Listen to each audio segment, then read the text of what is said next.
হুমায়ুন কবির কিন্তু দুটো বিধানসভা কেন্দ্রে লড়েছেন এবং সেই দুটি কেন্দ্রে যা ট্রেন্ড এখনো তিনি এগিয়ে রয়েছেন, তিনি কতটা আশা করছেন তার মুখ থেকে শুনি, কতটা আশা করছেন মার্জিন?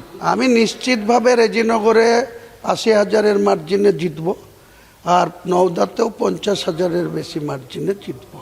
অনেক আগে থেকেই বলেছিলাম, মানুষ যেভাবে আমাকে সাপোর্ট দিয়েছে, ভালোবেসেছে, দোয়া করেছে, আশীর্বাদ করেছে, অনেক প্রতিকূলতা, অনেক চুমকানি ধমকানি, অনেক ভয় দেখানো, ৪ তারিখের পরে বুঝে নেওয়ার হুমকি, আজকে তারা কোথায় থাকে সেটা দেখবার হুমায়ুন কবির তার জায়গাতেই থাকবে। রাজ্যের যে ওভারঅল ট্রেন্ডিং সেটা দেখে কি মনে হচ্ছে এখন?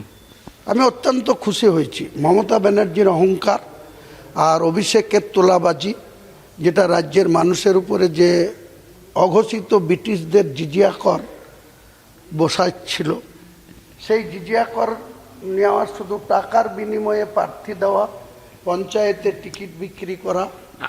আপনি একটা সময় বলেছিলেন যে সরকার গঠনের ক্ষেত্রে আপনার ভূমিকা থাকবে, এখনো পর্যন্ত যে ট্রেন্ড সেই জায়গায় কিছু দেখা গেল না, কি বলবেন? সেটা নাই দেখা যেতে পারে, কিন্তু যারা এত ২৫০ সিটের দম দেখাচ্ছিল, ২৫০ সিট নিয়ে গত পরশু দিনও ভার্চুয়ালে ২২৫ সিট বলছিল, তাদের কি হচ্ছে সেটা দেখুন। আমি তো তাদের মতো পোড় খাওয়া নেত্রী না, ৫০ বছরের কেরিয়ার আমাদের নাই, ৫বারের ৭বারের সাংসদও হয়নি, আমরা ৩বারের মুখ্যমন্ত্রীও হয়নি, কিন্তু আমাদেরকে অবহেলা করলে, অপমান করলে মানুষ যে ভালোভাবে নেয়নি সেটার প্রমাণ দেখিয়ে দিচ্ছি। বিশেষ করে যারা বিশ্লেষক রয়েছে তারা মনে করছে যে সংখ্যালঘু ভোট তৃণমূলে যায়নি, সেই সংখ্যালঘু ভোটে ভাঙন ধরানোর কারিগর কি হুমায়ুন কবির?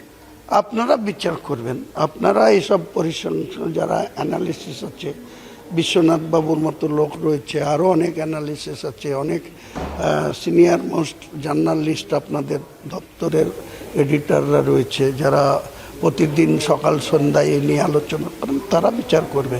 আমাকে তো বলা হয়েছিল ভোট কাটুয়া, এর মানে কি ওনাদের কি পৈতৃক সম্পত্তি মুসলমান ভোট?